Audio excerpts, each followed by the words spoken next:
इस कार्यक्रम के पुण्यार्चक हैं गुरु भक्त परिवार, मुंबई, महाराष्ट्र।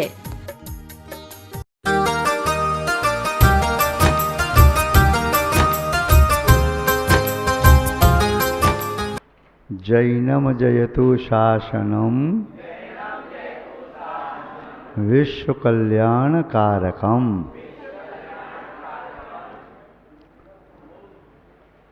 उपस्थित धर्म स्नेही सत श्रद्धालु, भव्यवर पुंडरीक पुण्यात्मा महानुभाव,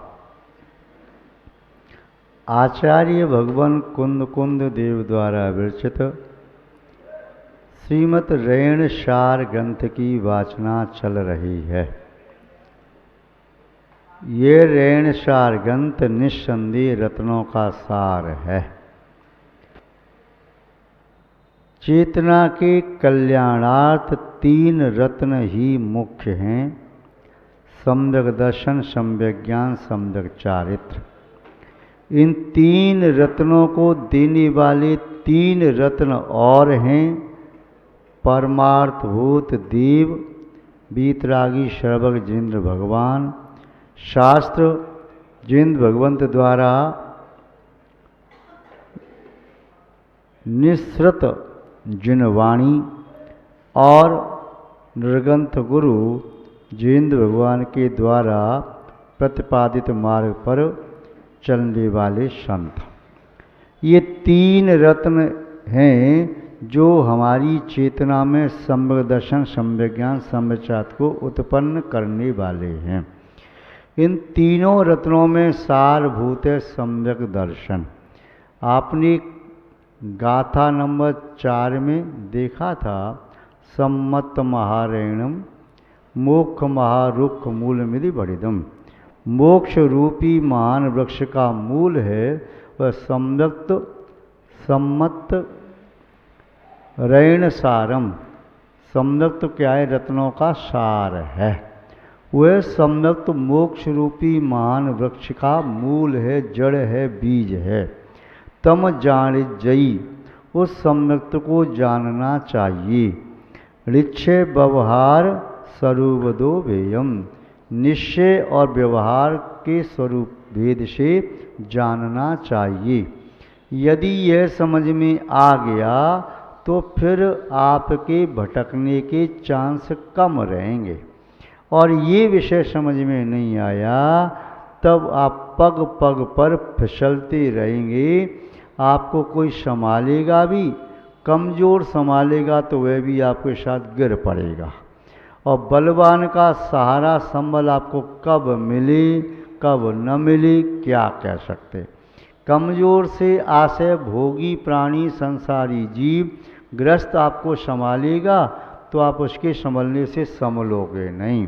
और साधु संतों का सानिध्य, स्वाध्याय प्रेमी, तत्ववेत्ता, ज्ञानी, तत्वचिंतक, तपस्वी, साधक, यदि उनका सानिध्य मिल जाता है तब तो फिर कहना ही क्या है। फिर तो आप उन्हें देख करके भी अपनी वृत्ति, प्रवृत्ति, क्रिया, चर्या, चेष्टाओं को बदल सकते हैं, अपने आप को सुधार और संभाल सकते हैं। किंतु ऐसा दुर्लभ संयोग सहज में सब जीवों को प्राप्त नहीं होता। जिन्हें प्राप्त हुआ है निस्संदेह वे पुण्यात्मा हैं, उनके पुण्य की अनुमोदना करना चाहिए। क्योंकि इस पंचम काल में भी यथा जात दिगंबर रूप को धारण करने वाले जिनेन्द्र भगवान के लघुनंदन यदि इस वसुधा पर विचरण कर रहे हैं, अपनी आत्मा में संलीन रहते हुए, आत्मा का कल्याण करते हुए दूसरे के कल्याण में न केवल वचनों के माध्यम से अपने स्वरूप को दिखा करके भी मोक्ष मार्ग को दिखा रहे हैं। और ऐसे साधुओं का सानिध्य जिन्हें प्राप्त हो रहा है, निस्संदेह उनसे बड़भागी और कौन होगा। तो महानुभाव यहाँ पर सम्मत रैणसारम सम्यक दर्शन रत्नों का सार है, और वह मोक्ष रूपी महान वृक्ष की जड़ है, बीज है।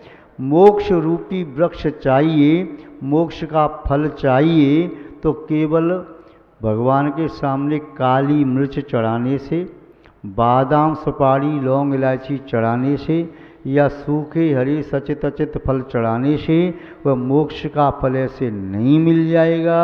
उस मोक्ष के फल को प्राप्त करने के लिए मोक्ष का वृक्ष चाहिए। मोक्ष का वृक्ष है वह है सम्यक दर्शन, सम्यक ज्ञान, सम्यक चारित्र। सम्यक दर्शन मोक्ष रूपी वृक्ष की जड़ है, सम्यक ज्ञान मोक्ष रूपी वृक्ष का तना है, सम्यक चारित्र मोक्ष रूपी वृक्ष की शाखाएं उपशाखाएं हैं, तप उसके पुष्प हैं, ध्यान और उसके कच्चे फल हैं समाधि आदि, और मोक्ष उसका पका हुआ फल है जो स्वतः ही उस वृक्ष से गिरता है। यानी इस आत्मा का कर्मों से छूट जाना, फिर वह फल उस वृक्ष पर नहीं लगता, मुक्त हो जाता है सदा सदा के लिए। और 3 गुणस्थान के संबंध में चर्चा कर ली थी, चौथे गुणस्थान के संबंध में चर्चा आज करें। उचित रहे कि अपने दूरभाष यंत्र मोबाइल यदि आप लाए हैं तो या तो साइलेंट कर लें, स्विच ऑफ कर लें, एरोप्लेन मोड पर कर दें, जिससे अन्य लोगों को व्यवधान न हो। क्योंकि ज्ञान में व्यवधान डालने से ज्ञानावरणी कर्म का बंध होता है, स्वयं के लिए भी, और दूसरों को व्यवधान डालेंगे उनका उपयोग चेंज होगा तो दूसरों को भी बंध संभव है।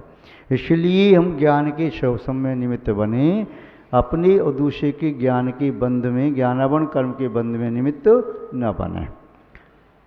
तो अब चलते हैं, पहले जो 3 गुणस्थान कल देखे थे, थोड़ा उनके बारे में एक परीक्षा कर लें, अवलोकन, पीछे दृष्टि डाल के देख लें कल क्या देखा था।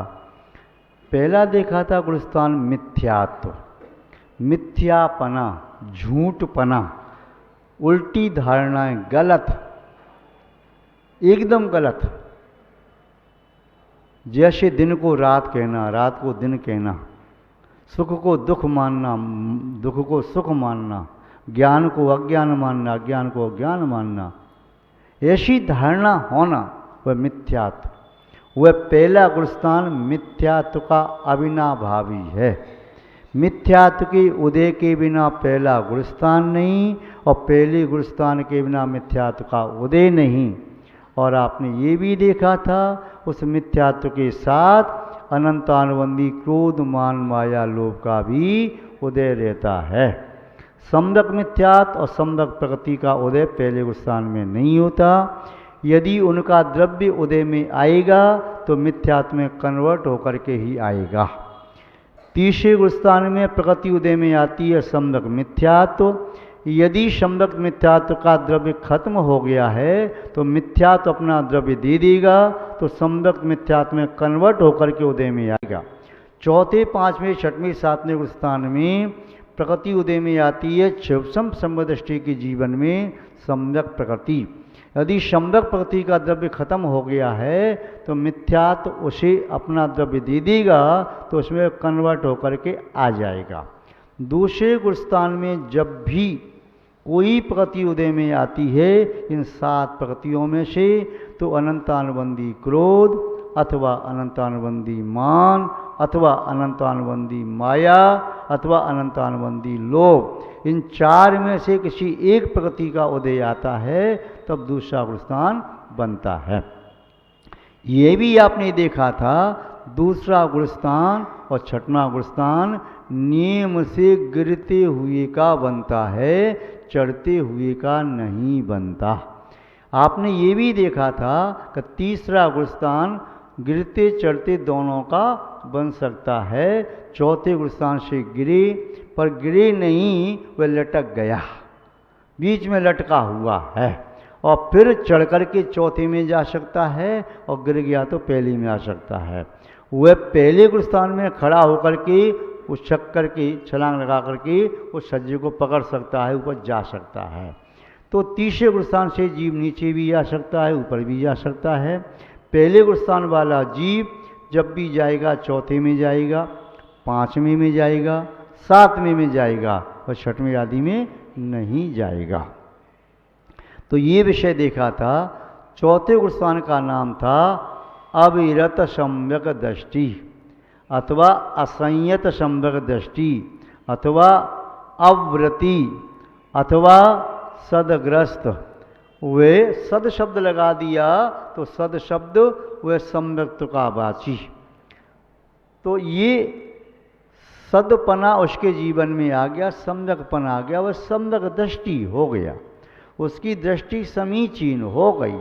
अभी तो मिथ्या दृष्टि थी, झूठी दृष्टि थी, अब सही दृष्टि, सच्ची दृष्टि हो गई। अभी तो उसका श्रद्धान झूठा था, अब उसका श्रद्धान सही का हो गया, समीचीन हो गया। तो सम्यक तो माने समीचीनपना, सत्यपना, सच्चापन जिसके पास है वह सम्यक दृष्टि है। समझ में आ रहा है कि ऐसी ही गर्दन हिला रही हो? समझ में आ रहा है? पक्का? फिर तो ठीक है। तो अब इसको थोड़ा समझ लें कि सम्यक दर्शन आपने पहले देखा, उत्पत्ति की अपेक्षा से दो भेद हैं, निसर्गज और अधिगमज। जो वर्तमान काल में बिना किसी निमित्त के सहज में उत्पन्न हो जाए तो निसर्गज। अतीत की देशना, अतीत के संस्कार काम कर रही हैं पूर्व भव की, वो निसर्गज। और अधिगमज कहो तो अधिगम कहते हैं ज्ञान को। वर्तमान काल में ज्ञान प्राप्त किया, उपदेश सुना, मुनि महाराज की वाणी सुनी, या जिंद भगवान की वाणी सुनी, या देवों ने जाकर के नारकियों को संबोधन दिया, या आपने शास्त्रों का स्वाध्याय किया। स्वाध्याय करते करते पढ़ते पढ़ते आपकी समझ में आया कि मैं यहाँ तक गलत था, ये चीज़ गलत है, ये चीज़ सही है, आपने मन ने स्वीकार कर लिया और तत्काल आपकी धारणा मिथ्या से सम्यक हो गई।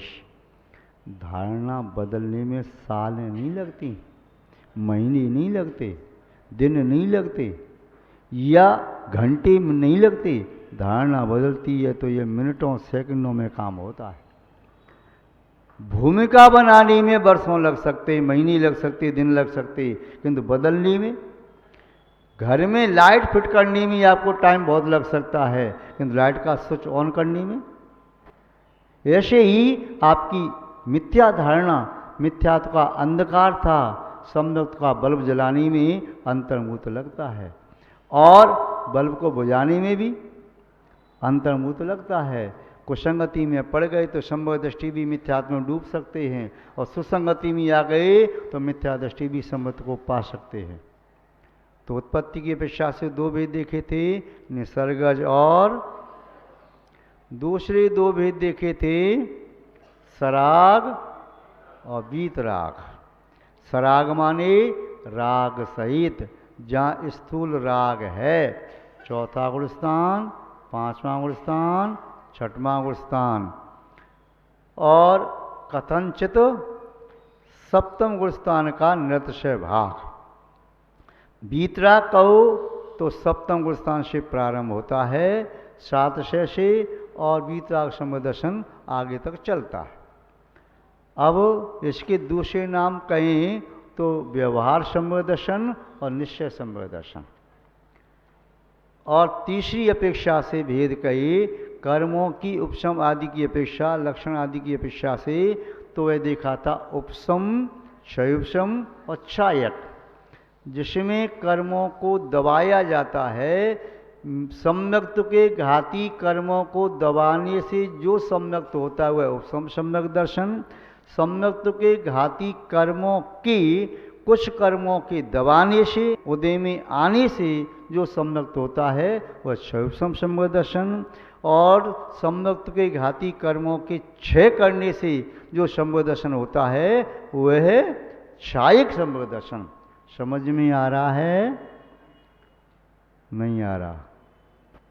7 प्रकृति कल बताई थी, अनादि मिथ्या दृष्टि के 5 प्रकृति और शादी मिथ्या दृष्टि के 7 प्रकृति। अनादि मिथ्या दृष्टि 5 को दबा देता है तो उपशम सम्यक्त प्राप्त कर लेता है।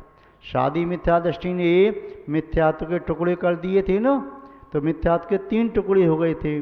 एक साबुत मिथ्यात निकल गया दांते में से, साबुत दाना तो मिथ्यात, और 2 टुकड़े बराबर के हो गए 50-50 तो सम्यक मिथ्यात, और थोड़ा छिलका सा उपट के अलग हो गया तो सम्यक प्रगति, 3 टुकड़े हो गए। तो शादी मिथ्या दृष्टि के पास जो पहले सम्यक प्राप्त करके फिर मिथ्यात्व में चला गया, उसके पास कितनी प्रगति हो गई? 7 प्रगति। अनादि मिथ्या दृष्टि के पास 5 प्रगति। तो अनादि मिथ्या दृष्टि 5 को दबाता है और शादी मिथ्या दृष्टि 7 को दबाता है। तो इन प्रगतियों के दबाने से जो सम्यक्त उत्पन्न होता है, कौन सा सम्यक्त? उपसम सम्यक्त। कौन सा? शम का अर्थ होता है दबाना, उपशम का अर्थ होता है दबाना। तो जो दबाने से हुआ तो उपशम। क्षयपशम कहते हैं कि जो सर्वघाती प्रगति थी उनका उदयाभावी क्षय। सर्वघाती प्रगतियों का उदयाभावी क्षय। उदयाभावी कहो तो उदय के अभाव रूप, सत्ता से क्षय नहीं हुआ।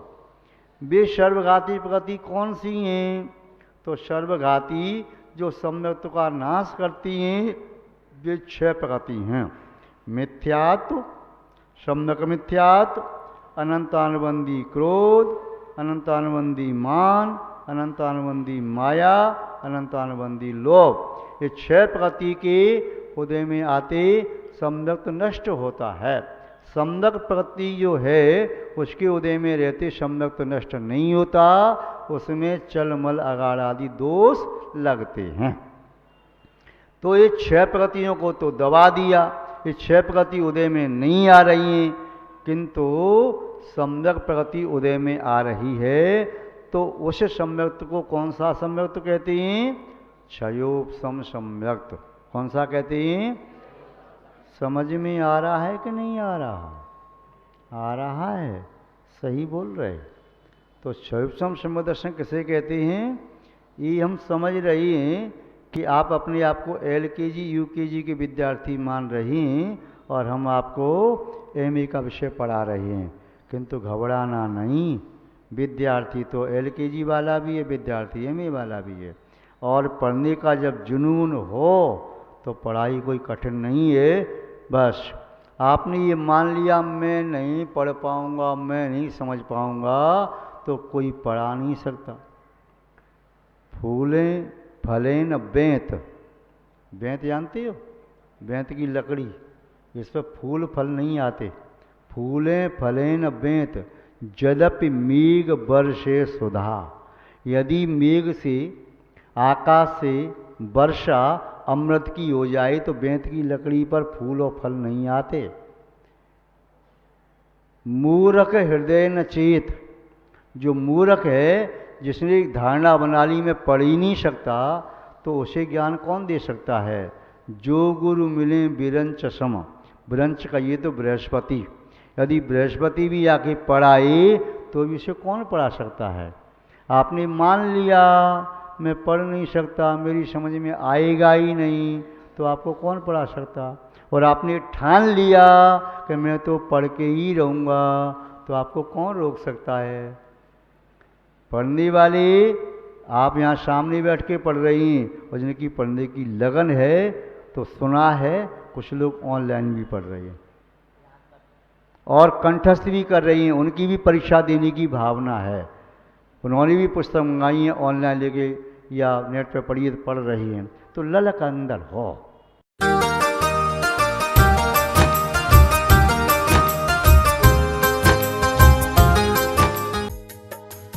इस कार्यक्रम के पुण्यार्जक थे गुरु भक्त परिवार, मुंबई, महाराष्ट्र।